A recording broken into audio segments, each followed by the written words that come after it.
Hey traders, Parker here with an update to the Parabolic SAR structural indicator. If you haven't already, please like, subscribe, so when I do give away these free indicators, you'll be alerted by it. One of the things I forgot to do in my last video was to show you that you can actually scan with this indicator. And here's the scan I put in. Once you have the indicator loaded, all you're going to do is just go in here and you're going to, you select price and select close, and close crosses above the Parabolic SAR resistance indicator. So that's pretty much all I did. And you're gonna hit scan, and then from there you're gonna get this list. One of the ones I had pulled up was a great seasonality play, was ABBV, and you can see it's crossing above the resistance level right there. But the update to the actual indicator is this right here. And I'm going to layer them on top of each other. You can see that these zones have not been crossed yet. So with the free version, you can see that the lines adjust, or the resistance levels adjust according to the Parabolic SAR. The updated version, the lines or the resistance or support resistance level don't adjust unless that resistance or support level has been breached by the close, or been crossed down by the close. Right now, I have it set for only show this range. These gray lines is your past range. This is a VWAP right here, and this is the current VWAP. This is the past VWAP, and here's your past range low. So let me cut it on so we can look at the actual ranges. So there we go. And now we can actually see the actual ranges. They don't adjust just because the Parabolic SAR got hit.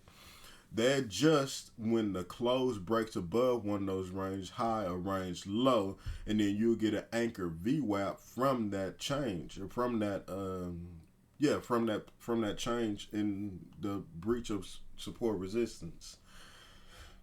But you still have the SAR there, so if you want it there, you can still use the Parabolic SAR, but now it will lock in those ranges. This one doesn't have enough history, so this range looks funny. But one of the ones I was paying attention to was MU. And you can see how really the indicator really just show you how MU was just in this big uptrend right here. And I use the VWAP as kind of sort of a support resistance, is also why it's pushing through this area, and I also use it as a out as well, or a stop loss. So if it breaches VWAP, I may see it as a stop loss, but with the range in place, you can actually place support and resistance. So these are the benefits of this updated version. I'm going to cut off the Parabolic SAR in here just because for me it's in the way for now anyway. But this is the updated version. And one of the other things I should have showed with the Parabolic SAR, it no longer just stops because the high or low hits the SAR. So I'm going to cut it on. I really wanted to go to the S&P 500, but we can go right here and see what MU did. Really a better one would be APP. App loving stock. I played it to the short side yesterday after its earnings, and you can see it basically just collapsed from there. But I meant to show you what the SAR is doing now. It's probably a better effect if I had the cloud on. With the cloud on and with the SAR on, you can see how these highs are breaching this cloud, but the SAR direction is not changing. It doesn't change until a close breached above the actual SAR, which allows you to stay in the trade longer and allows you a less whipsaw. Because with the regular SAR, Parabolic SAR, you would have seen a whole bunch of whipsaw. So if I were to go ahead and put the regular SAR on here and add the line to it, you can see where you get a whole lot more whipsaw, and it doesn't give you the best direction. You can see where it got you in this trade, basically the same right there, but you can see where it changed directions here, and you can see where it changed directions over here, but you can see where it's a lot more whipsaw instead of staying in place. like the one I developed does when the close actually breaches the actual parabolic SAR. So I'm gonna take that off, and we can see right here, even with the clouds on, I'm gonna take those clouds back off. Now we can just play the range. Excuse me. You can see where the range, when the close breaches the range, it'll put a line right there, almost like a decision line, whether you want to enter or not. And then from there, you can enter the trade. And then from there, you can use the VWAP as your support, or look at it as resistance. But you can see when it came back into it, created another range. You can see where you could just play the fibs. That's what these clouds represents, Fibonacci levels. And this orange line is the midline, but you can see where it breached back above the VWAP after it came back in or pulled back. Don't pay, these lines are from the previous day. I should have taken them off. But anyway, you can see where it pulled back to the 38.6 level right here. That's the bottom of this cloud. Pushed above the 50, and then it ranged for a little bit, and then it pushed above the anchor VWAP to the actual breach level. And then from there, it pushed above, found support back at the VWAP level right there, and then pushed it back above and breached this range right here. And you can see where you could have made money on that one and possibly gotten out right here for a trade.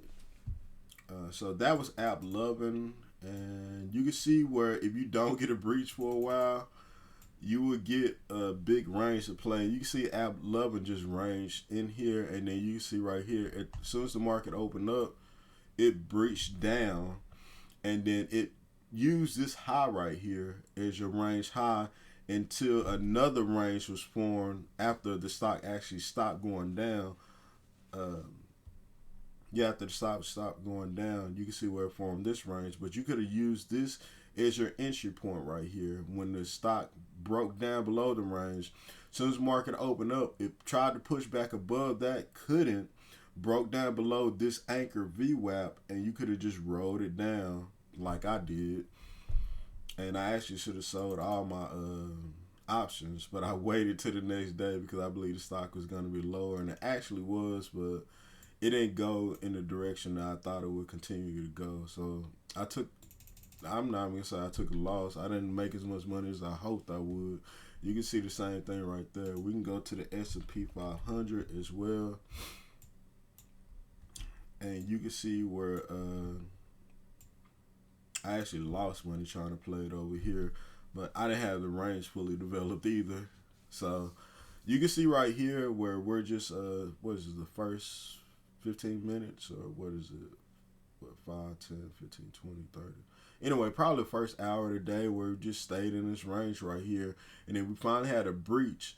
And it came back to the previous VWAP right here. It found support, then broke back above the current VWAP from the breach.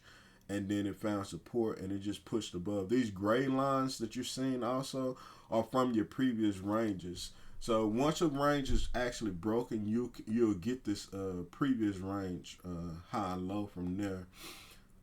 Signify possible areas of support and resistance. I'll do this so we can see it a little more clear.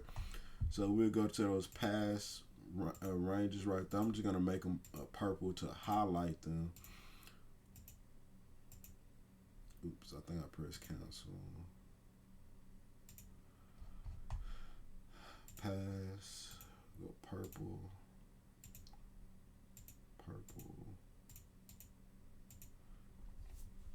And now we can see where when one zone ends, you'll get these past areas of support and resistance right there.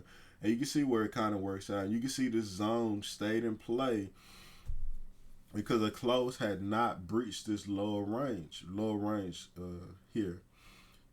And same situation here. You had a lower range breach here. You have your purple line is actually acting as resistance now. And you can see where I have the 214 because I like a balanced range. I know if you want the true Fibonacci levels, when you get this indicator, you can go in there, you can change this. But I like 214. From there, you can see where it's just riding that VWAP as well. So let's see. Oh, the other feature of this indicator, well, I already showed it, where you can only have one range showing at a time, and it doesn't affect anything else. It just has one range at a time showing, so you're not, so your screen isn't just cluttered up. So we can take it up to a higher time frame, and we can see everything that's there as well. And this is what the S&P 500 looks like right now. You can see our previous range high right here. I believe it corresponds with one of these highs, and you can see where this corresponds with that previous range low right there. So if I were to reveal the range, at least to show the past ones, and let's see what it looks like. So these were the past ones, and this is basically what the S&P 500 looks like. I know things look better on the higher time frames, and this is where we are on the higher time frames, and you can scan with this one as well. But I'm still developing this indicator, but if you like it, just wait for the next video when I'm done developing, and it'll be available on my Etsy shop. I wish you guys the best. I thank you guys for taking the time to listen to what I had to say. If you haven't already, please like, subscribe. So when, like I said, when I do the free indicators or educational videos or how-to videos, you'll be alerted by it. I wish you the best. Stay safe. God bless.